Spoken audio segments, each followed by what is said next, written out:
नमस्कार। SPT news में आपका स्वागत है। पेश है 9 जुलाई सुबह 6:15 बजे राजस्थान की 15 बड़ी खबरों में।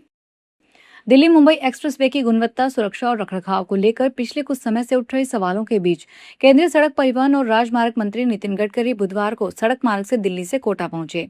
इस दौरान उन्होंने एक्सप्रेसवे का जमीनी निरीक्षण किया। दौरे के विभिन्न चरणों में राजस्थान के मुख्यमंत्री भजनलाल शर्मा, उप मुख्यमंत्री दिया कुमारी और लोकसभा अध्यक्ष ओम बिरला भी कार्यक्रम से जुड़े। निरीक्षण के दौरान सड़क सुरक्षा, यात्री सुविधाओं और परियोजनाओं के शेष कार्यों की समीक्षा की गई। दौरे के दौरान करीब 70 वाहनों का काफिला दिल्ली मुंबई एक्सप्रेसवे से होकर दौसा के धनावड़ रेस्ट एरिया के रास्ते कोटा की ओर रवाना हुआ। काफिले के घटनास्थल पर नहीं रुकने से प्रभावित क्षेत्र के कुछ लोगों और आसपास के ग्रामीणों में मायूसी देखने को मिली। जयपुर के हीरापुरा 200 फीट बाईपास पर सुरक्षा व्यवस्था पूरी तरह चरमरा गई है। महज 24 घंटे के भीतर इसी एक जगह पर लगातार 2 भयानक सड़क हादसे हुए, जिसने पूरे इलाके को हिलाकर रख दिया। बुधवार को हीरापुरा बाईपास पर एक तेज रफ्तार ट्रक ने एक ओला बाइक को जोरदार टक्कर मार दी। जानकारी के मुताबिक एक युवती ओला बाइक बुक करके भागरोटा की तरफ जा रही थी, तभी अजमेर पुलिया के पास ट्रक ने बाइक को अपनी चपेट में ले लिया। राजस्थान कांग्रेस की प्रदेश कार्यकारिणी में जल्द बड़ा फेरबदल होने की संभावना है। पार्टी नेतृत्व मौजूदा कार्यकारिणी का आकार घटाकर उसे अधिक सक्रिय और प्रभावी बनाने की तैयारी में है। सूत्रों के अनुसार अभी विभिन्न विस्तारों के बाद कार्यकारिणी में 400 से अधिक पदाधिकारी हैं, जिन्हें घटाकर 200 से भी कम करने की कवायद चल रही है।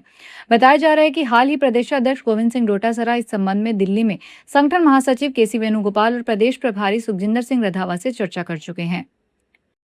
रबी सीजन में चने की बंपर पैदावार ने इस बार किसानों की झोली भर दी। सरकार की ओर से न्यूनतम समर्थन मूल्य पर की गई खरीद ने भी किसानों को बड़ा आर्थिक संबल दिया है। 25 मार्च से 22 जून तक अजमेर संभाग के 5 जिलों में 29,558 किसानों से करीब 7 लाख क्विंटल चना खरीदा गया। इसके एवज में किसानों के खातों में 411 करोड़ 20 लाख रुपए से अधिक की राशि पहुंची। इनमें सर्वाधिक खरीद और भुगतान अजमेर जिले में दर्ज किया गया। आंकड़ों पर नजर डालें तो अजमेर जिला खरीद और भुगतान दोनों मामलों में सबसे आगे रहा, जबकि डीडवाना कुचामन सबसे पीछे रहा।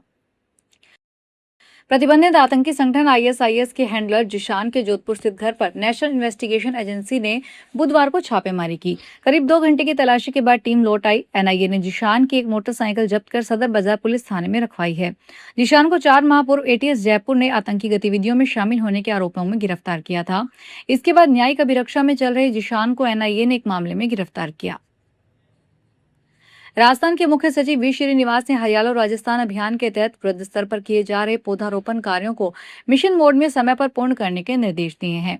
श्रीनिवास बुधवार को यहां आयोजित कमेटी ऑफ सेक्रेटरीज की बैठक में केंद्र प्रायोजित योजनाओं मदर सेक्शन के तहत व्यय प्रगति, हरियाला राजस्थान अभियान तथा शहरी एवं ग्रामीण सेवा शिविरों की प्रगति की समीक्षा कर रहे थे। उन्होंने कहा कि अभियान में आधिकारिक जन भागीदारी सुनिश्चित करने के लिए सोशल मीडिया सहित विभिन्न प्रचार प्रसार माध्यमों का प्रभावी उपयोग किया जाए। साथ ही संबंधित विभागों के नोडल अधिकारी अभियान के अंतर्गत किए जा रहे कार्यों का नियमित निरीक्षण और सतत मॉनिटरिंग सुनिश्चित करें। राजस्थान के सरकारी विद्यालयों में पढ़ने वाली छात्राओं और मेधावी विद्यार्थियों को प्रोत्साहित करने के लिए चलाई जा रही निःशुल्क साइकिल और टैबलेट वितरण योजना के ताजा आंकड़े सामने आए हैं। शिक्षा विभाग की ओर से दिसंबर 2023 से 30 जून 2026 तक की प्रगति रिपोर्ट के अनुसार वर्तमान सरकार के कार्यकाल में अब तक कुल 13,85,373 छात्राओं को निःशुल्क साइकिलें बांटी जा चुकी है। वहीं 88,724 मेधावी विद्यार्थियों को टैबलेट वितरित किए गए हैं। जैसलमेर में 5 जुलाई को हुई ग्रेड 2 भर्ती परीक्षा में नकल करवाने का मामला सामने आया। बुधवार को शहर कोतवाली थाने में मामला दर्ज हुआ। पुलिस ने सरकारी स्कूल के headmaster Umesh Singh, teacher Jalam Singh, examiner Bhim Singh, reliever Padam Singh और अभ्यर्थी मनु कंवर को हिरासत में लिया। दरअसल स्वामी विवेकानंद मॉडल स्कूल परीक्षा केंद्र पर दूसरी पारी के दौरान एक महिला अभ्यर्थी को नकल करवाने के आरोप लगे थे। अभ्यर्थियों की शिकायत के बाद राजस्थान कर्मचारी चयन बोर्ड ने जिला कलेक्टर अनुपमा जोरवाल को जांच के आदेश दिए थे। उदयपुर में कमीशन के लालच में टूरिस्ट को परेशान करने वाले 5 लपकों को पर्यटन थाना पुलिस ने गिरफ्तार किया। ये लपके शहर के चौराहों पर बाइक लेकर खड़े होते हैं। दिल्ली, गुजरात, एमपी, महाराष्ट्र आदि बाहरी राज्यों की गाड़ी को देखते ही टूरिस्ट की ओर लपकते हैं। फिर कम से कम रेट का झांसा देकर शहर के पर्यटन स्थलों पर विजिट करवाने की बात करते हैं।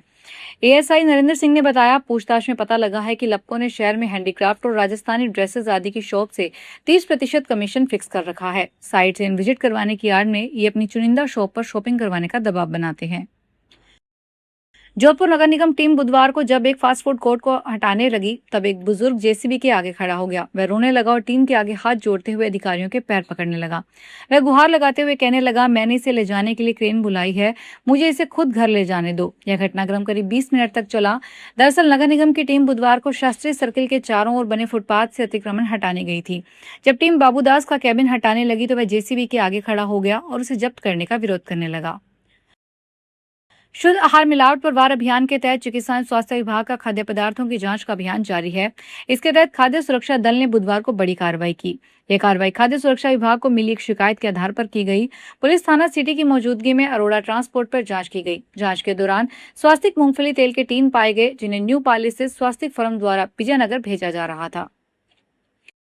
बारां जिले में नशे के खिलाफ चलाए जा रहे 15 दिवसीय विशेष अभियान के तहत बुधवार को रिजर्व पुलिस लाइन में 79 एनडीपीएस मामलों में जब्त 2,14,25,085 रुपए मूल्य के अवैध मादक पदार्थों को नष्ट किया गया। पुलिस मुख्यालय और नारकोटिक्स कंट्रोल ब्यूरो के निर्देश पर हुई इस कार्रवाई में स्मैक, चरस, गांजा, अफीम, डोडा, चूरा और नशा करने में इस्तेमाल होने वाले उपकरणों को अग्नि के हवाले किया गया। अप्रैल में अब तक जिले में 5,72,00,000 रुपए से अधिक मूल्य के मादक पदार्थ नष्ट किए जा चुके हैं।